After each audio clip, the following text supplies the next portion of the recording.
So no doubt it's a syndicate we're working with here, we're dealing with here. But it's quite revealing when you say General Agwai's committee came up with that shocking, revelation that most of these people are non-Nigerians. Yeah.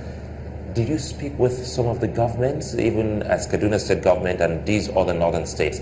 Did they have a parley with countries where these people come from? We shared the findings of the Agwai Committee report with the state that we felt was most vulnerable, which is Plateau. You know, Plateau and Kaduna are mirror images, I like to say. Here in Kaduna, we have a significant Muslim majority, okay, 70-30 Muslim Christian majority. In Plateau is the opposite, okay? In Plateau, we have a Christian majority and a Muslim minority. And this is why these two states are the hotbeds of this violence. If you look at the history, you see it's in Plateau and Kaduna that you have most of this. Plus, anyone that wants to cause trouble in the north comes to Plateau or Kaduna because you know that you have a higher chance of getting the two religions to clash if you attack Kaduna or Plateau. That's why Plateau has been target of Boko Haram, and to some extent Kaduna has been. So we shared our findings with the governor of Plateau, and he has also taken steps, implemented similar recommendations that we got from Agwai. And if you notice, Plateau has been quiet as well. We have a Northern State Governors Forum, and we've discussed that. They are all aware of what we have found, and I believe that some of the governors are doing something about it. If you notice, in most of Northwest and Northeast, this problem has gone. But it is in North Central where we have a different phenomenon, which is the clash between sedentary farmers and the itinerant Fulani herdsmen that still exists, mostly indeed in Benue and Nasarawa State. And I think that the governors are working on a solution. Frankly, as a Fulani man, I can say that, most of the criminality we are facing now in northern Nigeria is from these Fulanis that have been dislodged from their normal way of life, if you want to call it that way. And I think we have a duty to come together and find a solution, and I'm happy that the Northern State Governors Forum, under the leadership of Governor Shatima, are working on it. You're thinking of a solution already? I think there is a solution. We know the solution. We have implemented it in Kaduna, and things have been quiet. We just need to replicate it elsewhere, and also use our foreign policy networks to reach out to the presidents and community leaders in some of these countries. What did you do? Fulanis live in Sierra Leone, in Ghana, in Mali, Senegal, Guinea. My ancestors, for instance, came from Guinea. Okay, so but these are all friendly countries. In all of these communities, you have community leaders. Fulanis have their ardos and their community leaders, and they are very hierarchical. There is a system to have a discussion with them and work things out. But going forward, I think that we need to educate people. We need to establish more ranches. My preference is for ranches rather than grazing reserves. Did they subscribe to that, establishing ranches? Yeah, we are talking to them. The ones in Kaduna all agree that we can convert the grazing reserves that have been gazetted into ranches, providing facilities are provided. I think in one generation we can solve this problem, because the solution, as I said, is education, providing facilities in the ranches, ensuring there is pasture, and the Minister of Agriculture has come with a brilliant plan to have pasture, commercial pasture in every state, 5 hectares. We've already set aside our land, because the reason why these guys move with their cattle is looking for grass, essentially. So if they can get the grass in one place, why would you be trekking kilometers just to find grass? It is interesting that you come up, you talk about, the ranches, because I recall that only recently the House Committee, I can't remember, but a particular House Committee visited the governor of Benue State, and they were talking about the grazing reserves bill, and the governor, told them that he wasn't quite in support of that and would prefer ranches as well. So people had to ask, who did the House of Reps Committee people consult before that bill was brought up? If we're looking for solutions here, did they go around are you aware of that bill, for instance? I am aware of the bill, but you see, in Kaduna State, we already have a grazing reserves law. This is a law that is in the statute books of every northern state. Because this law was passed in the old northern region, 1963. There's a grazing reserves law that is applicable throughout the 19 northern states. And in most of the states, the grazing reserves have been identified and the cattle and stock routes are known. It's just that over time, they have been encroached upon. Now, our strategy in Kaduna is to identify all the original grazing reserves, gazette them properly, and sit with the communities and say, look, guys, the way to live in peace is to allow these ranches to exist. These are centers of commercial activity that benefit everyone, and it doesn't have to be exclusively for one ethnic group. Anyone can go and live there, but we'll provide schools, we'll provide healthcare facilities. And I believe that by the time you have a Fulani man with a degree or master's degree, he's not likely to start moving around with cattle.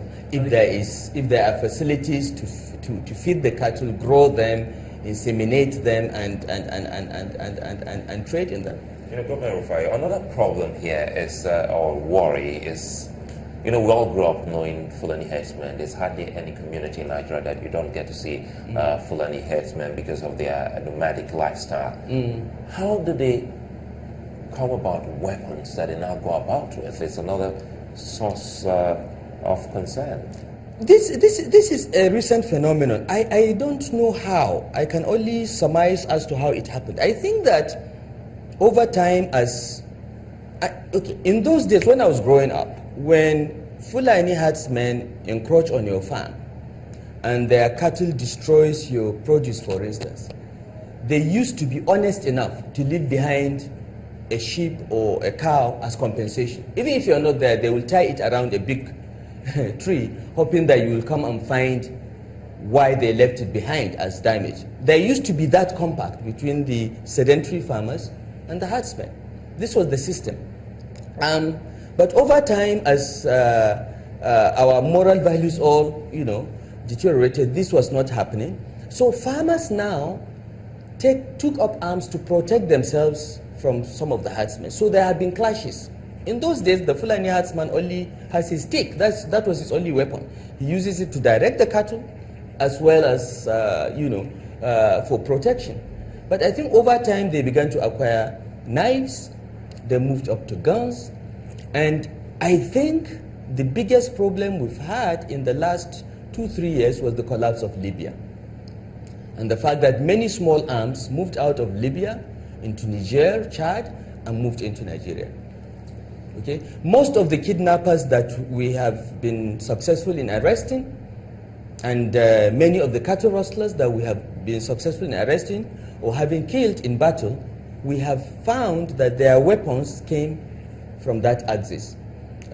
Some of the weapons are French, which means they came in through Niger, and some of the AK-47s have been traced to Libya. So we are dealing with proliferation of small arms from some of these countries, and I think it's something that, as political leaders, we can work on disarming. For instance, in Kaduna, we've come up with a DDR policy, a disarmament policy, because we want to offer financial incentives for people with weapons to just hand them over. We'll pay cash to do that. But we are hoping that once we start our program and see the challenges and learn, we'll present that to the Northern States Governors Forum so that all the states do it. Because if we just do it as an island, things may improve a little bit, but it's not the same as if it is done as a regional or even national policy. Now let's quickly relate that now to CADInvest and some of the issues surrounding the reason why we're gathered here today. Looking at what has come out of Kaduna in recent times, one of the things that has trended is this religious preaching bill, which some people will say is misunderstood. What exactly is it about? Well, the bill tries to regulate preachers and preaching. Okay? And the reason behind it is simple. Here in this state, we have lost thousands of lives, billions in property, plus total communal division because of the abuse and misuse of religion. Okay? One of the first crises we had here in Kaduna was in 1987, when a pastor in Kafanchan, Reverend Bako, was preaching using the Quran. And of course, that upset the Muslims. Clashes started in Kafanchan, spread to Kaduna, Zaria, even Funtua. This was in 1987. Okay, we've lost more people from the speeches of religious leaders than from anything in this state, and we believe that there is a need to know who is preaching, know that so that the person knows he's being watched, so that he watches what he says. Religious leaders are supposed to unite. We all worship one God. At least in this state, most of us, 99.99%, are either Muslims or Christians. And we all believe in one God. Muslims believe that Jesus Christ was a special apostle of God, of virgin birth. So what is the problem? Why would you, in preaching your religion, attack another religion? Why would you, in trying to propagate your religion, put on a CD of the Quran at midnight, blare it through loudspeakers, and you go home and sleep, but ensure that your neighbors and their children don't sleep? That is not religion. That is not Islam. I'm a Muslim. Okay? This is what we wanted to regulate. And this law has been in the statute books. It was first enacted in 1984 after the Metasine crisis. Okay? It was variously amended by various governors in reaction, in response to various crises that has happened in the state. And Nigerians should remember that we had Metasine in 1983. Why? A preacher came from Cameroon to Kano, started preaching a very absurd brand of Islam, and he had to be deported back to Cameroon by late Emir Sanusi, the grandfather of the current Emir. But after the Emir was deposed, that man came back and continued. And what happened? Metasine happened. Then we had one mechanic in Adamawa. Again, someone that is not really trained in Islamic jurisprudence started preaching, acquired followers, and there was a clash with the authorities. We then had Kalekato in Maiduguri in the 90s.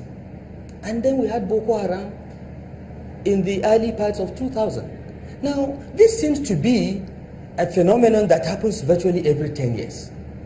Somebody comes out, starts preaching a brand of Islam, acquires followers, mostly illiterate, rural adherents. They grow to a size that they threaten communities, and the authorities have to step in. Now, why do we want to wait until the next Boko Haram happens? In this state, in December, you know what happened between the military and the Islamic movement, the Shia movement. But the Shia movement has been around and growing for the past 30 years. And they have been doing things like that, blocking highways, abusing other religions, and no consequences. So are we going to wait as political leaders until lives are lost before we do something? So in October last year, when we had one or two incidents of two sects emerging from Kaduna State, there was a Gaussiya sect in Magarfi, and a woman in, I think in Soba, who claimed that she was seeing the Holy Prophet, may peace be upon him, and speaking to him, and started acquiring followers. So we had to step in and say, how do you see the Prophet? But the first test is, can you recite the first chapter of the Quran, the Fatiha? And she couldn't. So how could you, it was a security problem that led us to begin to say, well, why can't we do anything? And then we are told that there is something in the statute books, and we decided to update it, to take into account new technologies. And what we want is that if you are preaching in your church or your mosque, and you've gone through a process of education and training, that the Christian Association of Nigeria or Jamaat Nasrullah is comfortable that you are trained to preach, we give you a license. Of course, we watch you for a year. Every year, we have security agents that attend sermons and church services and report to us if you're preaching hate, because the issue in Kaduna is the preaching of hatred.